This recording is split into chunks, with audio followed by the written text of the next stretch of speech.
Praise, praise.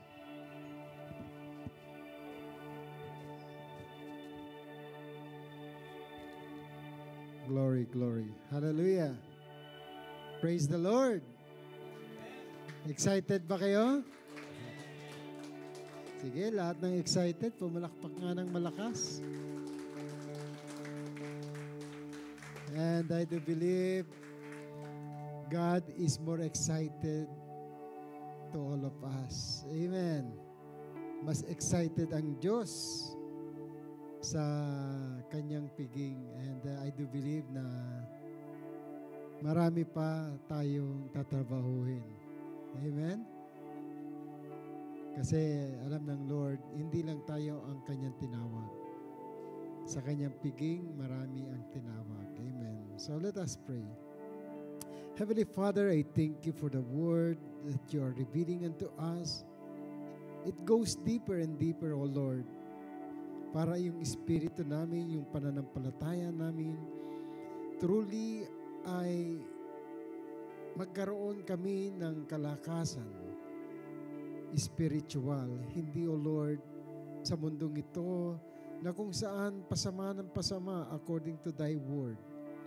At sa mundong ito, O Lord, hindi kami aasa sapagkat alam namin na wala kaming dadalin patungo diyan sa iyong paghahari. Lord, let your kingdom come.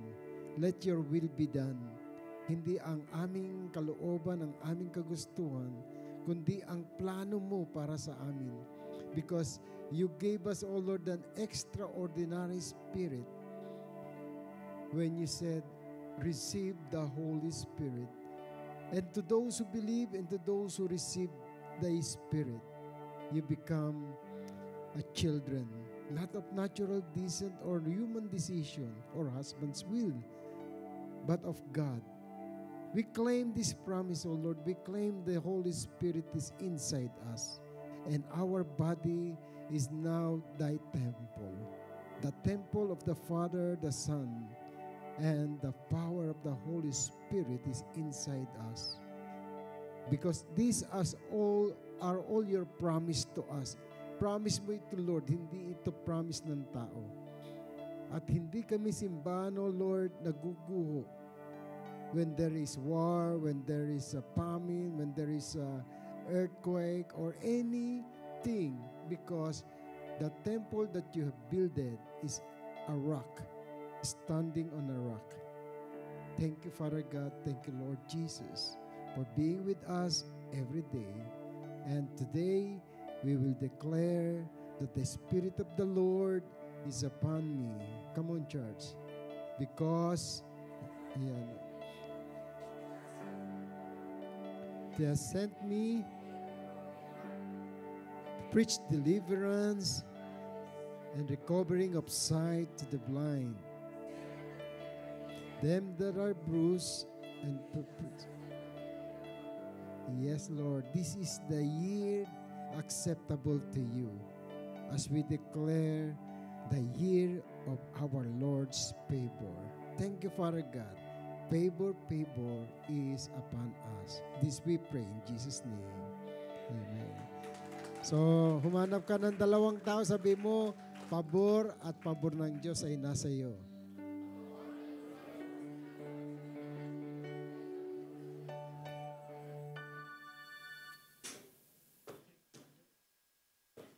Amen. Hallelujah. Excited ba kayo? Amen. Lahat ng mga excited nga, pumalakpak nga uli ng malakas. So nakita ko rito, no? Tingnan nga natin yung verse 2. Ito po yung binigay sa atin ng Lord for the month of July. Ano ang theme verse natin? Lahat ng nakakaalam, theme verse ng Lord?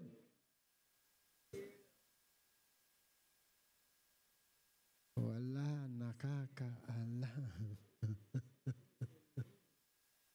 Okay, basahin nyo. 1, 2, go. The Spirit, ang laki-laki ng Spirit, ano? The Spirit of the Lord in me. Yan po binigay sa akin ng Lord kasi marami dito pinanghihinaan na ng Espiritu eh.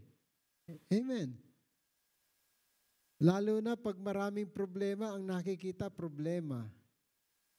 No? Para bang pagtambak na ang labahan mo, nakikita mo yung mga labahin. Hindi mo nakita yung washing machine nasa likod lang. Ayaw mong ilagay. Amen.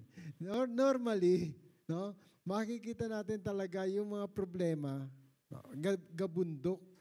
Kaya sabi ng Lord, if you have faith small as a mustard seed, you can say to this mountain, be moved, and it will be removed sa paningin mo. Kasi kapag ikaw malapit sa mountain, wala kang makikitang Diyos. Ang makikita mo, mountain.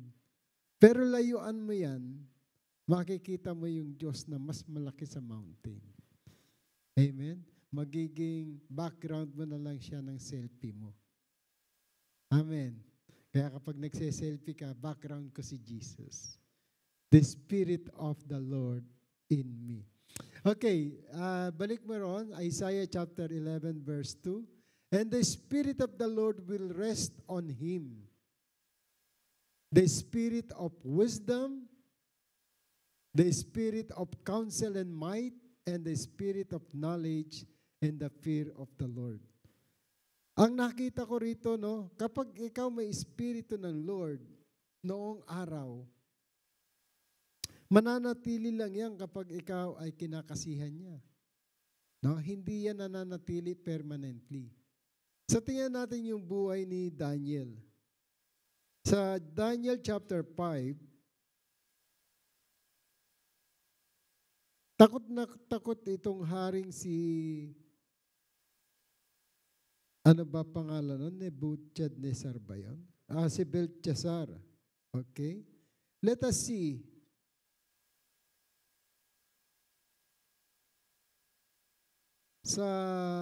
Meron kasi ginawa itong si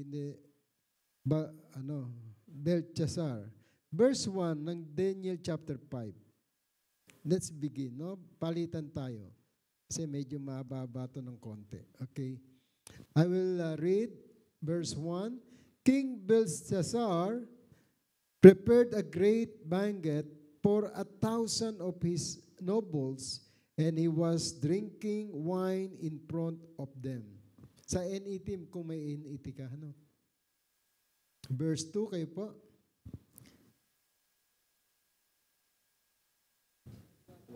While Belshazzar was drinking his wine, he gave order to bring in the gold and silver goblets that Nebuchadnezzar his father had taken from the temple of Jerusalem, so that the king and his noble, his wife and his concubine might drink from them.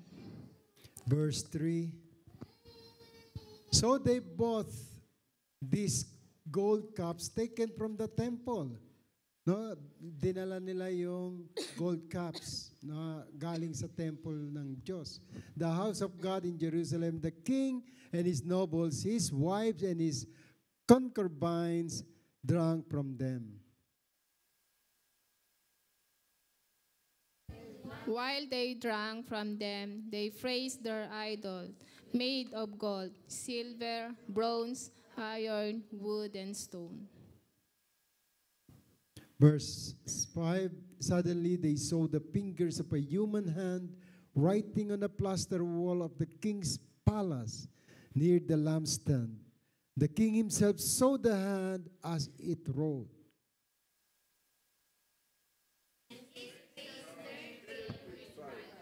His knees knocked together in fear, and his legs gave way beneath him.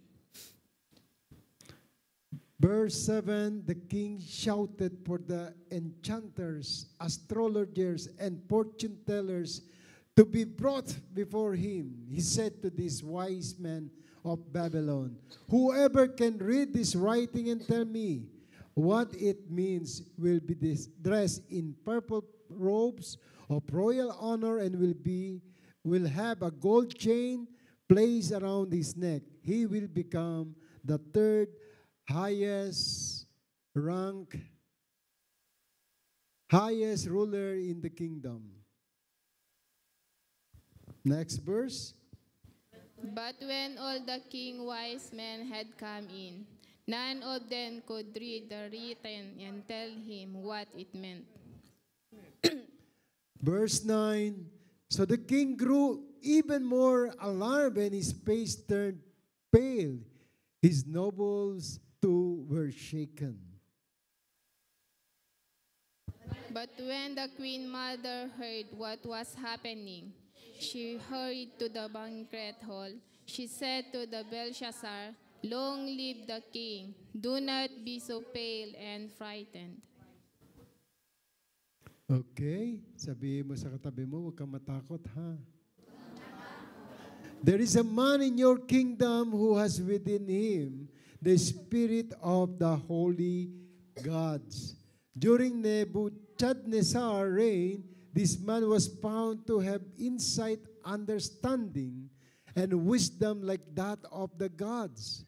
Your predecessor, King Nebuchadnezzar, made him chief over all the magicians, enchanters, astrologers, and fortune tellers of Babylon.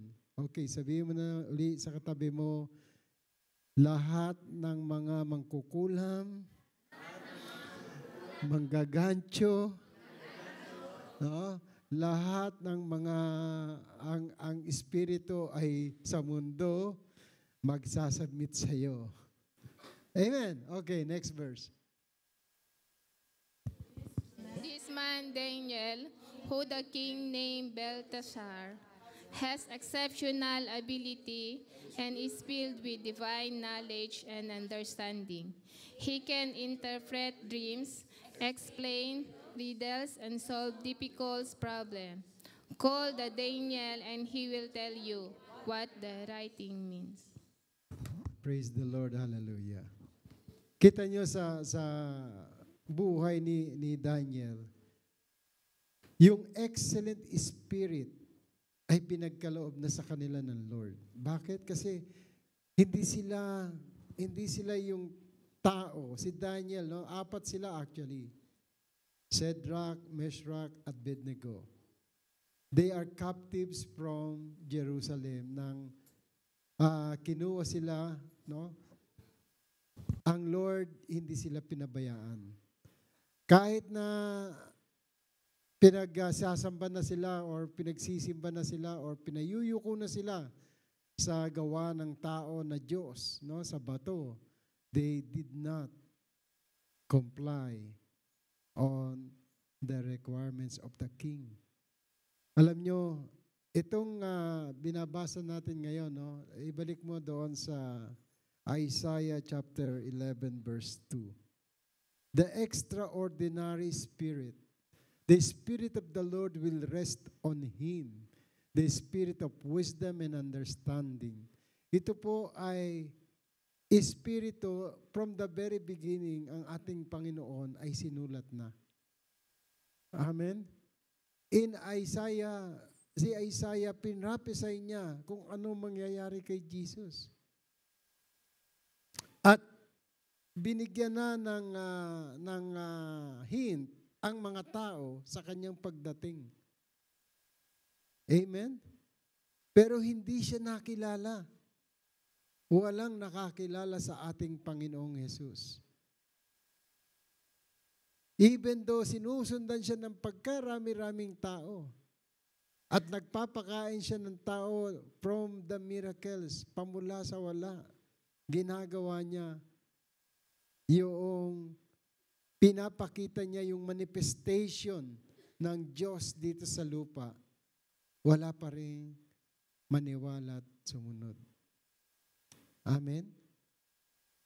Marami kasi ang naniniwala lang sa panandaliang solusyon ng problema. Ang paniwalaan mo, sabihin mo sa katabi mo, ang paniwalaan mo ay ang permanenteng solusyon ng problema. So, ito yung extraordinary. No? Lagay mo nga sa ano yan, NLT. Ayoko yan eh. Gusto ko ng King James Version.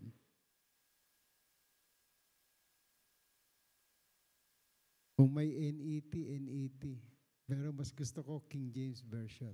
Ayan, sabi yan, no? The Spirit of the Lord shall rest upon him, and the Spirit of wisdom and understanding. Wisdom and understanding, not the knowledge of good and evil. Kasi pag alam mo lang ang good and evil, no?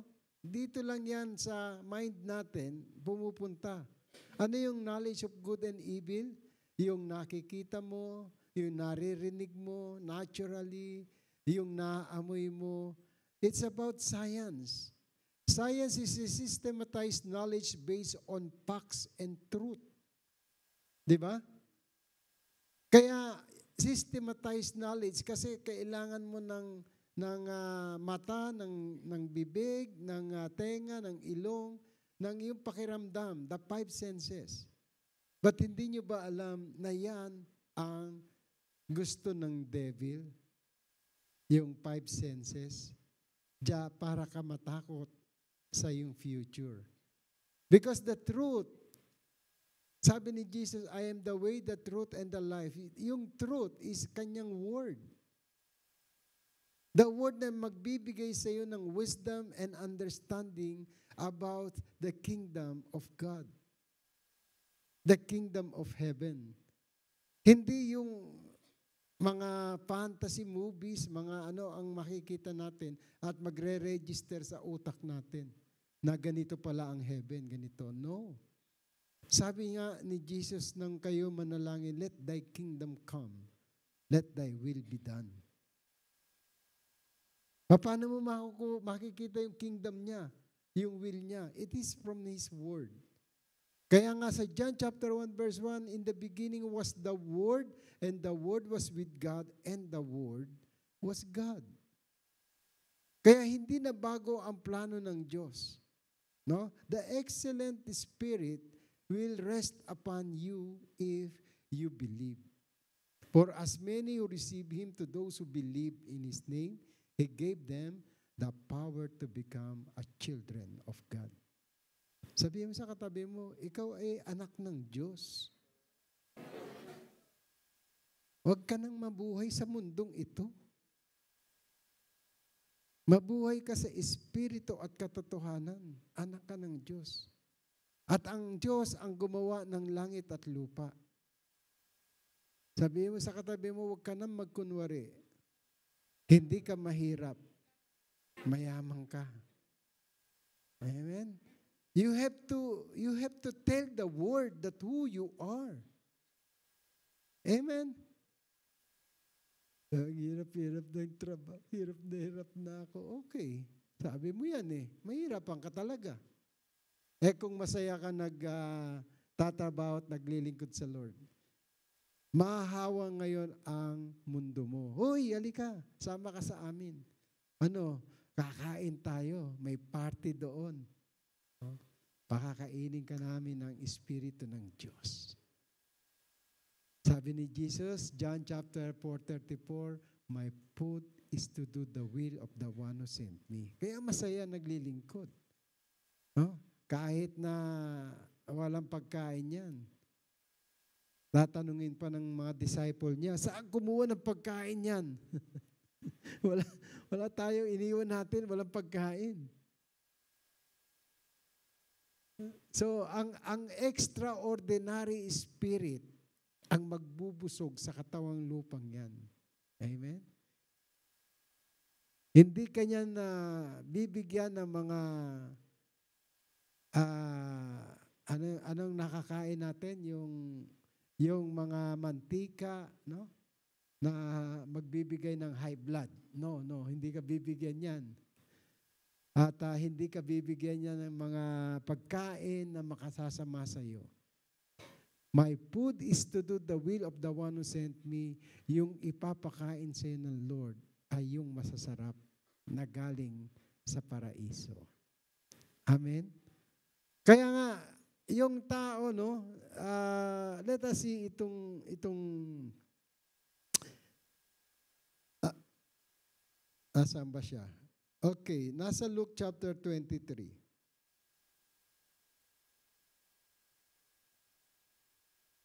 Tingnan natin yung verse 39. Basahin natin.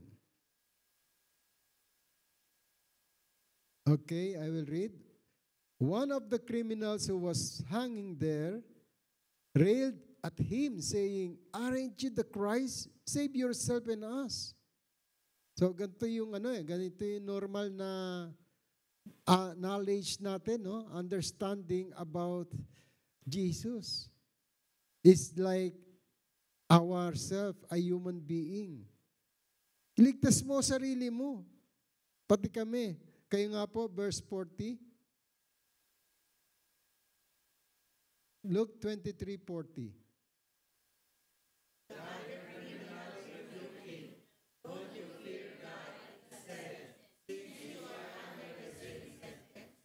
So parehas lang tayo ng sentence. Then 41, sabi niya rito, "And we rightly so, for we are getting what we deserve for what we did. But this man has done nothing wrong." 42. Then he said, "Jesus, remember me when you come into your kingdom." 43, and Jesus said to him, "I tell you the truth today, you will be with me in paradise." So the paradise is not what we imagine, no? Ang paradise is where the presence of God is. Kung nasaan ang presensya ng Diyos, kapag ang Espiritu niya ay nasa iyo, nasa paradise ka. Amen? Bakit? Sa paradise nga, ulit-ulit kong sinasabi, walang kasalanan. Kaya kapag ang Espiritu ng Diyos nasa sayo, wala kang kasalanan na. Kapag ang Espiritu ng Diyos nasa sayo, wala ng conviction ng ginagawa mo. Why? Wala ka nang magagawang kasalanan because Jesus Christ is holy. Kaya nga sinabi ni Jesus, "Be holy for the Father is holy." Amen. Be perfect, for the Father is perfect. Paano ka magiging perfect? Perfection is only when the Spirit of God is upon you. Amen. Kaya kapag ang Espiritu ng Diyos nasa iyo, nandun yung fear of the Lord. Si Daniel, kaya siya merong extraordinary spirit kasi natatakot siya sa Diyos, sa salita ng Diyos. Hindi niya kinatakutan ng hari. Hindi niya kinatakutan kung ano yung direction ng hari, na directive ng hari. Daniel, kapag hindi ka sumamba sa ginawang rebulto, ipapakain kita sa leon. Hindi siya natakot doon. Kaya nagkaroon siya ng record, si Daniel, na lahat dapat ng tao ay sambahin ang Diyos ni Daniel. Kasi si Daniel, during that time, nang sinabi ang directive ng hari na yon, 3 times nang sumamba. No? Doon sa, dinoble niya pa kasi sinusumbong siya ng mga chismoso na yung gumawa ng writings para sa hari, na hari, kapag wala, kapag ang tao hindi ka sinamba ng ganito, pugutan o pakainin mo sa leon. So, ano ginawa ng hari? Yun ang kanyang nilagay niya ng seal at ginawa niyang law. Tuwan-tuwa naman itong mga nagbudol-budol sa hari. Amen? Yung mga sorcerer, yung mga So, nung makita nila si Daniel, kasi si Daniel yung hindi mo matitinag kapag prayer na ang pinag-usapan. Kasi there is power in prayer. There is always result in prayer.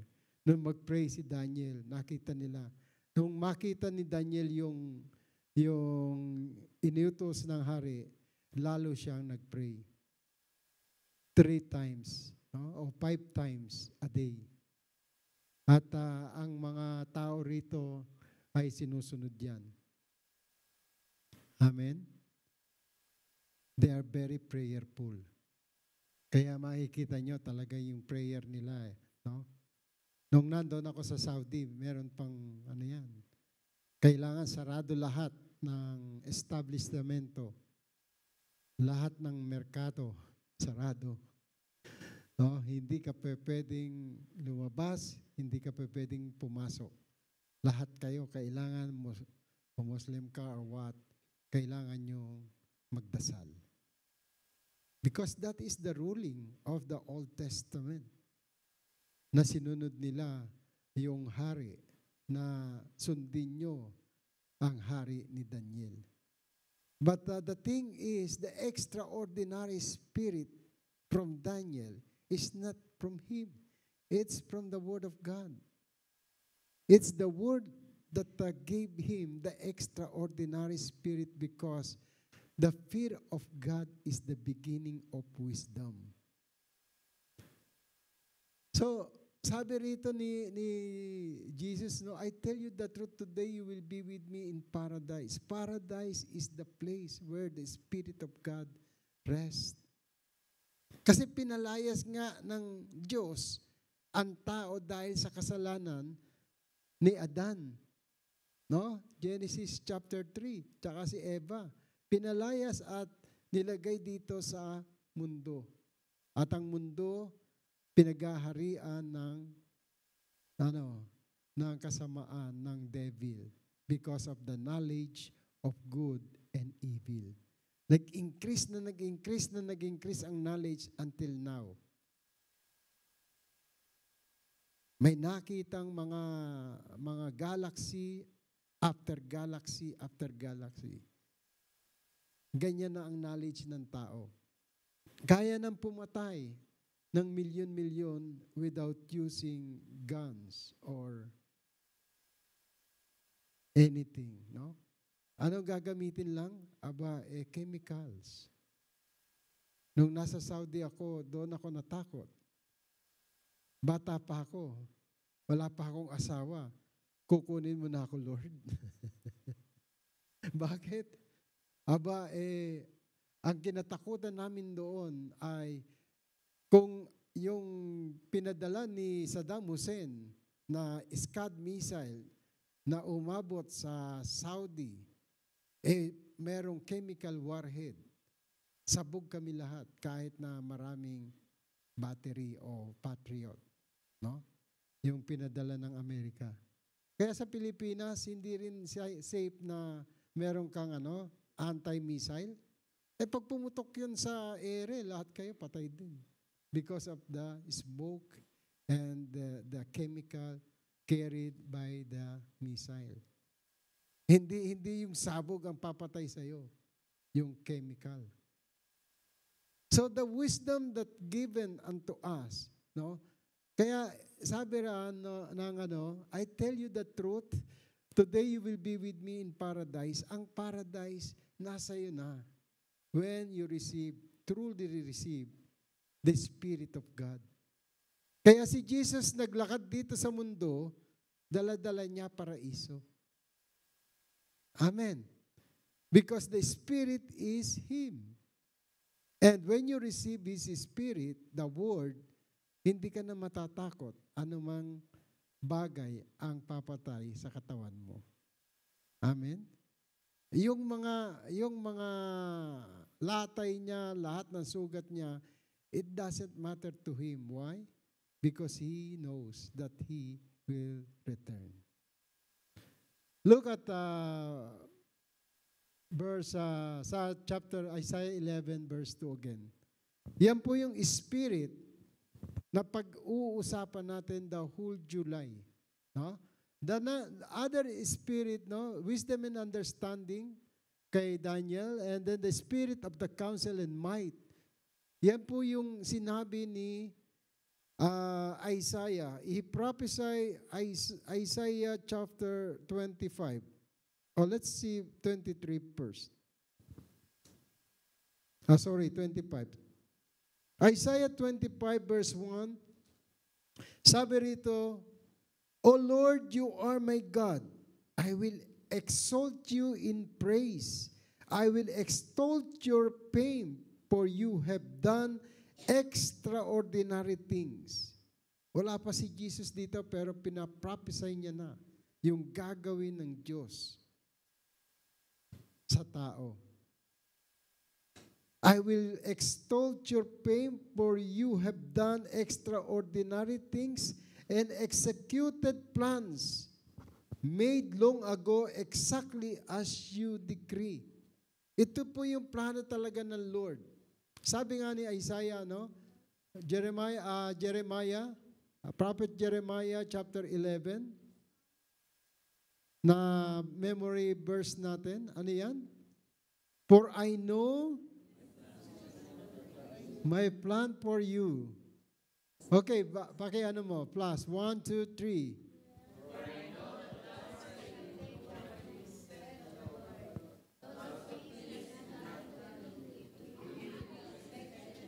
Yan yung end expected na natin.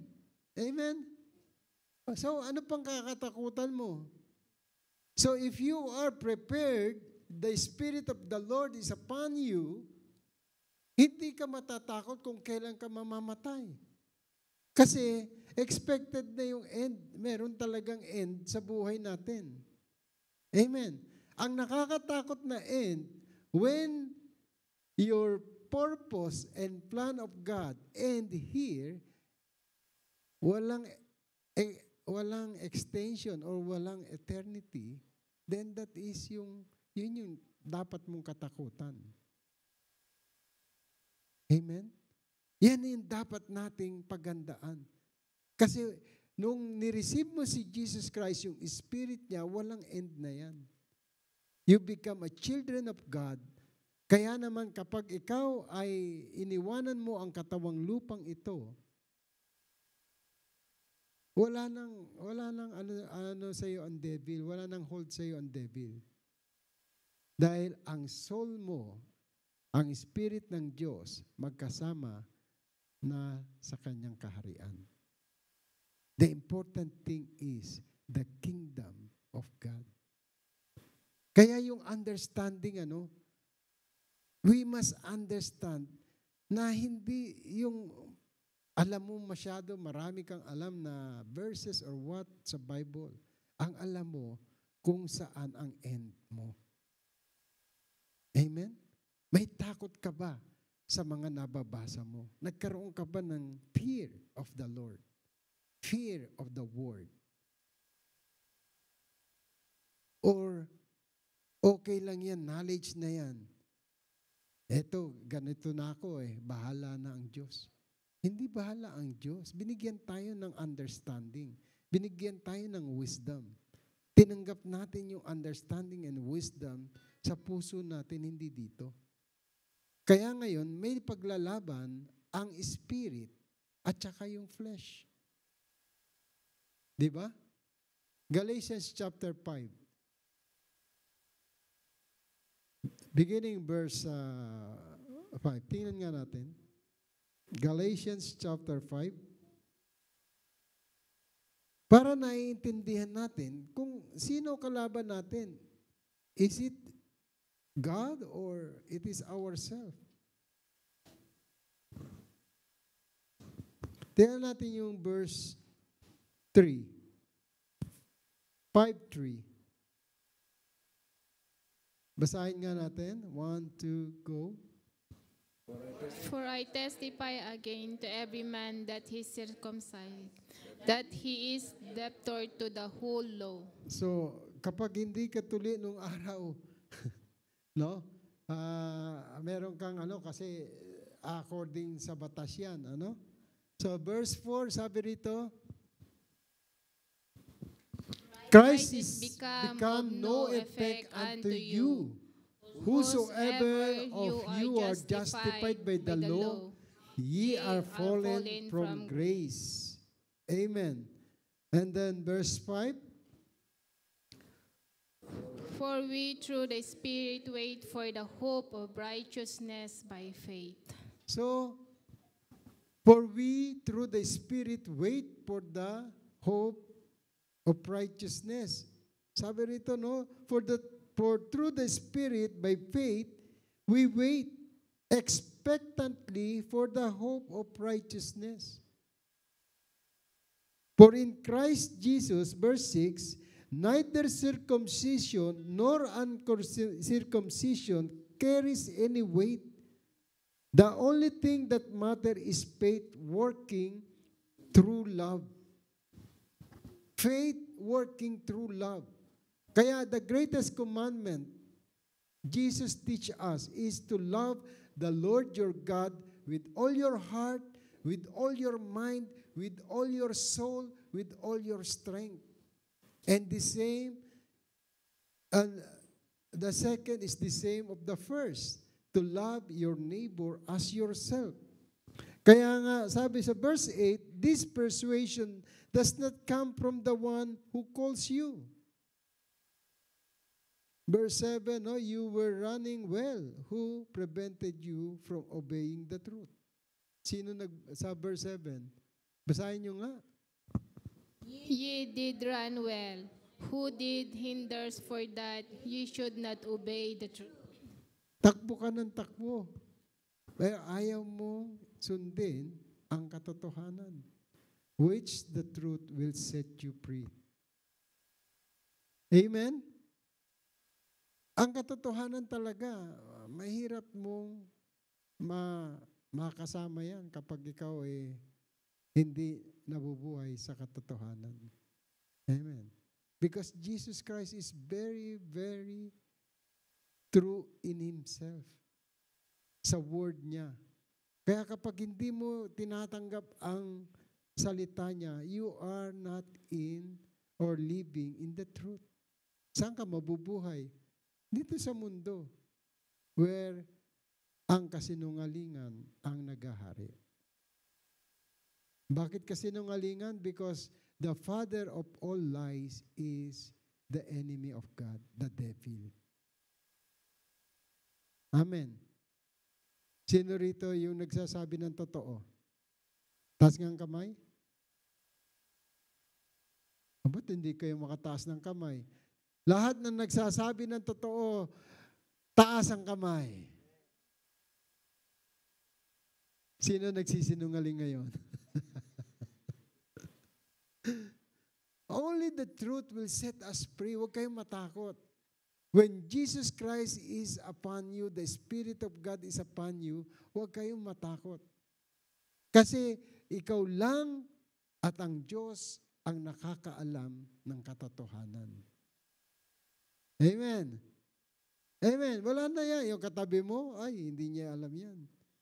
Kahit So, kaya nga sabi rito ng Galatians chapter 5, no?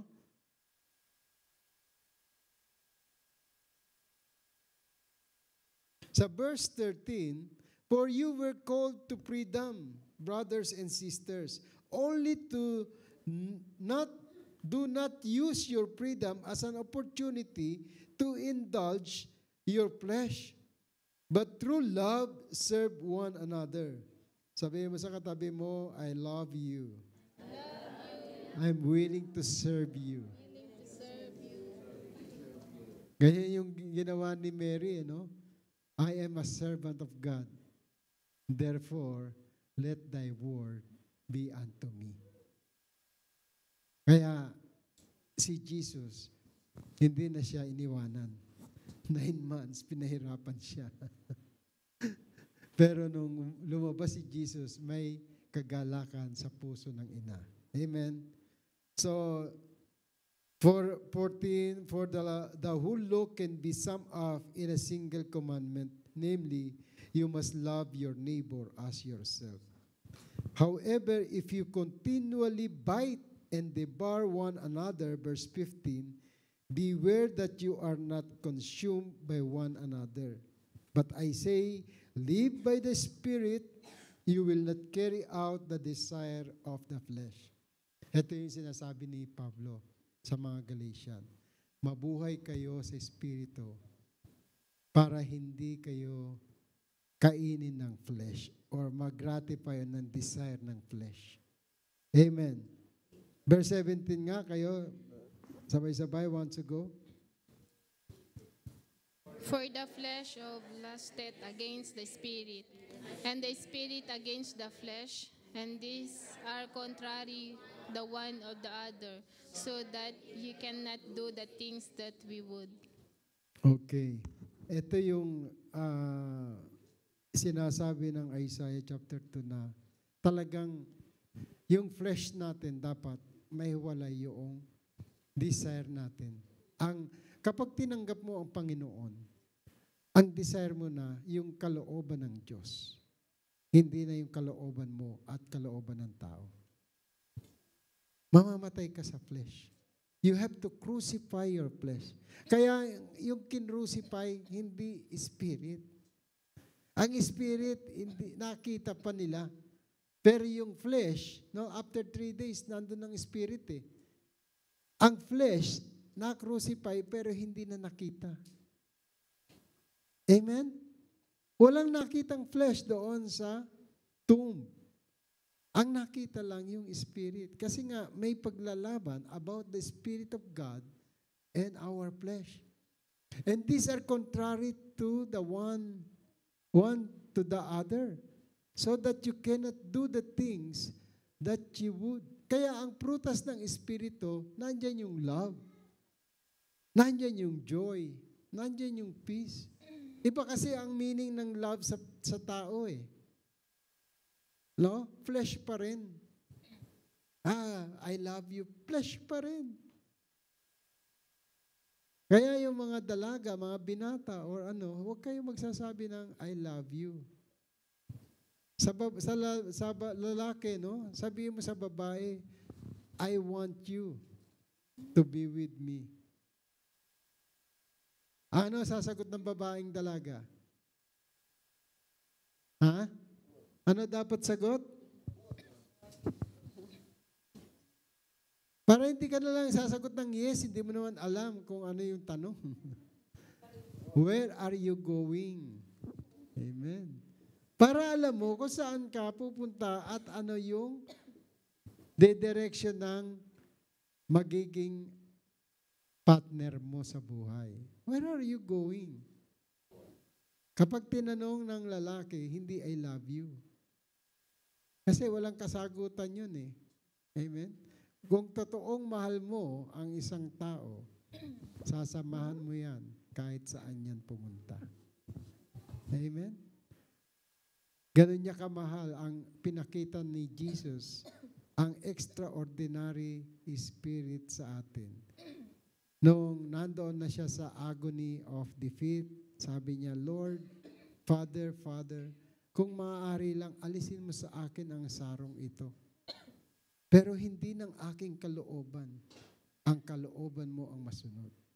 This prayer is not for Jesus. This prayer is for us. For us to follow the prayer of Jesus. Let thy kingdom come, let your will be done. Yung will ng Lord, hindi yung will natin. Normally, nandito na tayo sa church, will pa rin natin ang gusto natin. Amen. Do you want to become a servant of God? Sabihin natin lahat, I am a servant of God. I am a servant of God. Let thy word be unto me. The word is the Spirit of God. Kapag tinanggap mo yan, meron kang extraordinary wisdom, understanding. Lagay mo ulit sa verse 2 ng Isaiah 2. 11, sorry. And the Spirit of the Lord shall rest upon you, the Spirit of wisdom and understanding, the Spirit of counsel and might, the Spirit of knowledge and of the fear of the Lord. And Verse 3, he will take delight on obeying the Lord. He will not judge by mere appearance or mere decision on the basis of hearsay.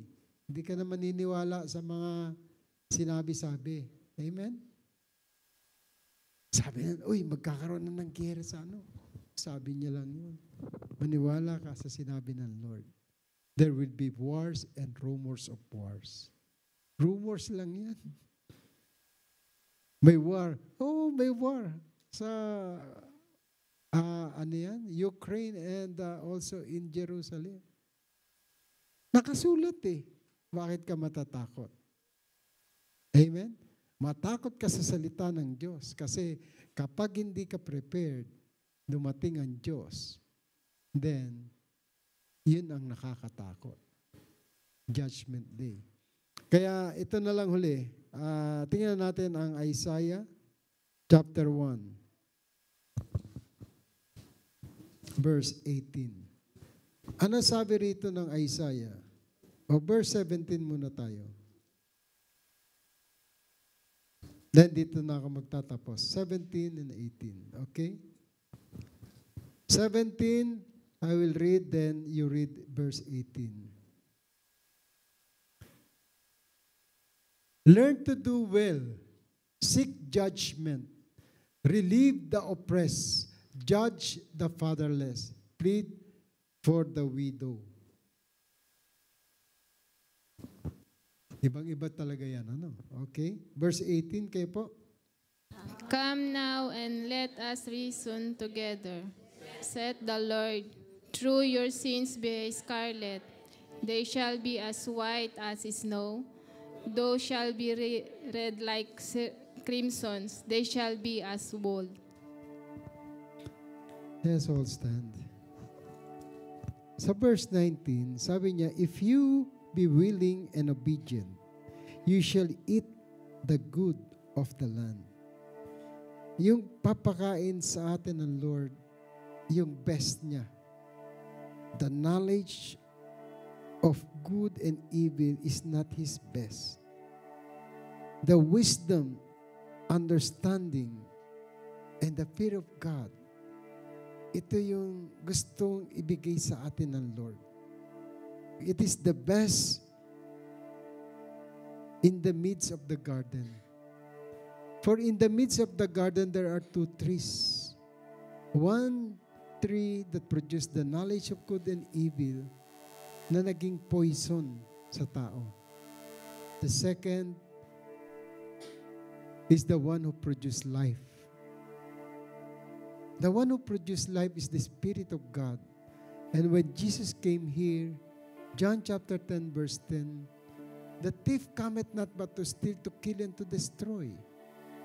But I have come to give you life, life more abundant. Kaya nga, kung ang kinakain pa natin until now is poison, let us consider eating the fruit that produces life. I am the way, I am the truth, I am the life, Jesus said. John 14:6. No one comes to the Father except through me.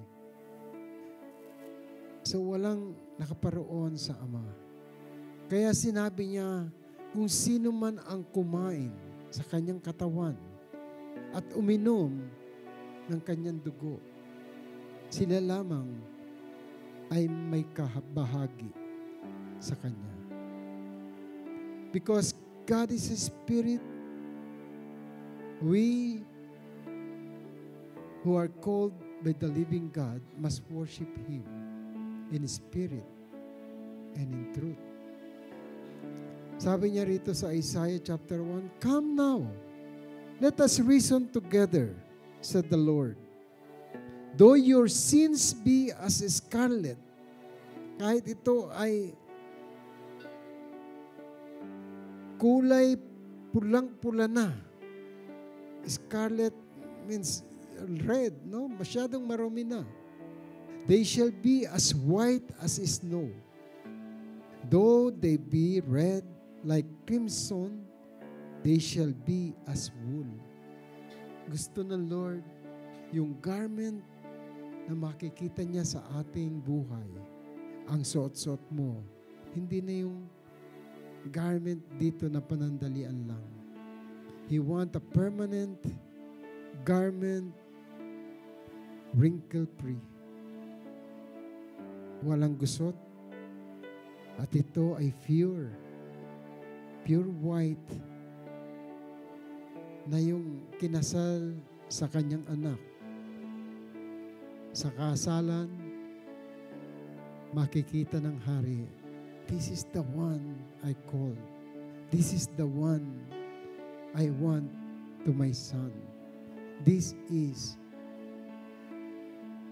my son, whom I am well pleased. Sige, kantahan natin ang Panginoon. Come, Holy Spirit. Hallelujah. More of your presence. Sa presence ng Lord, mararamdaman mo Take me as I am. na ikaw Use me ay nasa as you tahanan call. na nilikha ng Diyos. Give my all May for security. you, oh Lord. Walang pag-aaway. Pour out Wala your kang kagalit. Spirit. Kahit yung mga malulupit Moving na your ahas, power. yung mga mababangis na hayop, Jesus, you are all sila hindi my nag-aaway. soul longs for. Sapagkat yan My heart is ang kaligtasan calling out to you. na ginawa ng Diyos sa Garden of Eden. Jesus, my Lord. Kaibigan, kapatid, kung meron ka sama ng loob sa tao, may takot ka sa mga mababangis na hayop, may kinakatakutan ka sa mundong ito.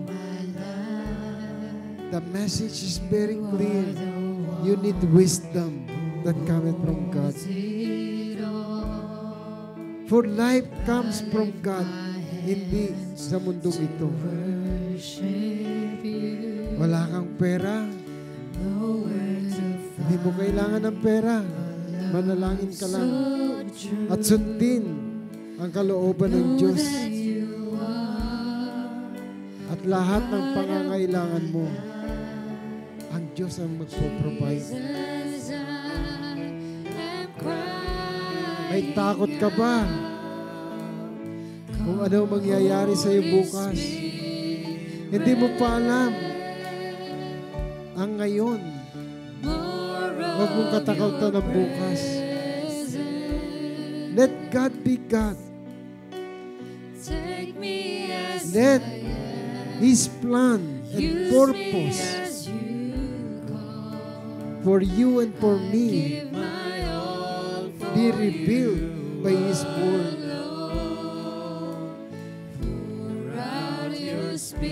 Call unto me and I will answer you, and I will show you great and unsearchable things which thou knowest not.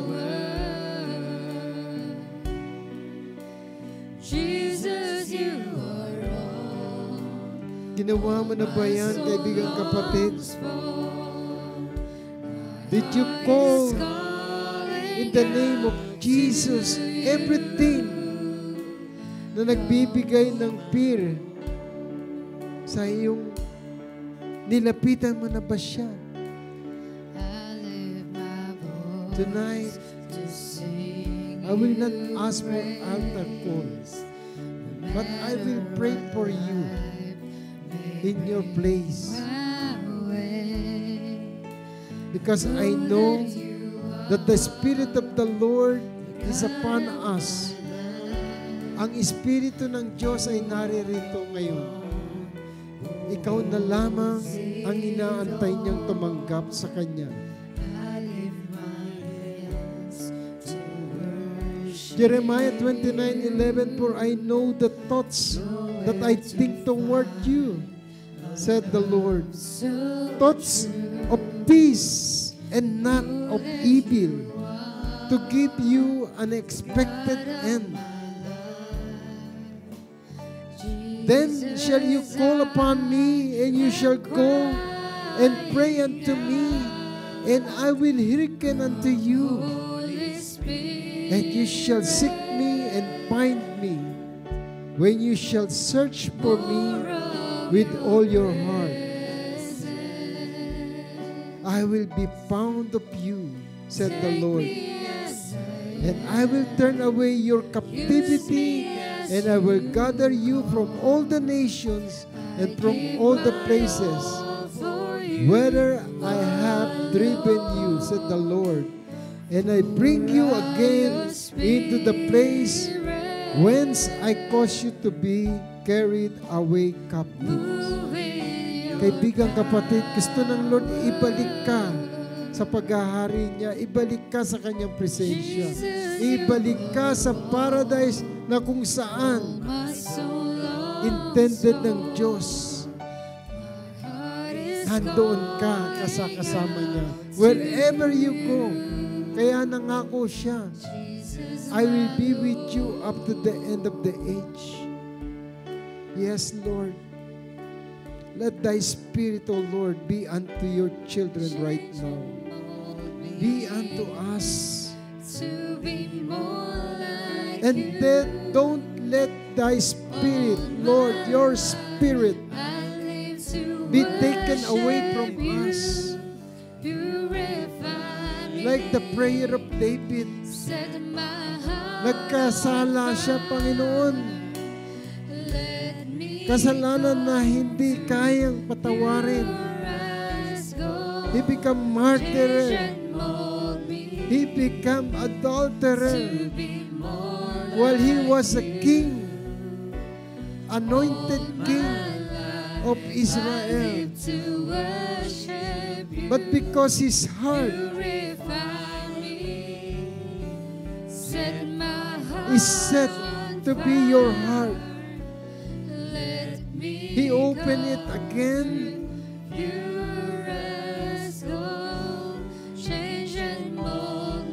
At kahit na napakarumi na ni David, nandiyan ka nagpatawad sa kanya. You remove all the past. And you came, O Lord, the one who called in the name of David. When you come here, the root of Jesse,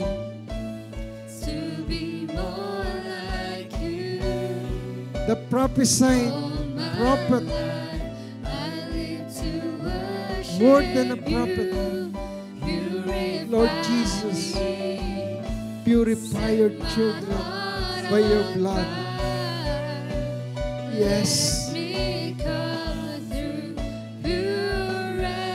Make us like a pure gold into your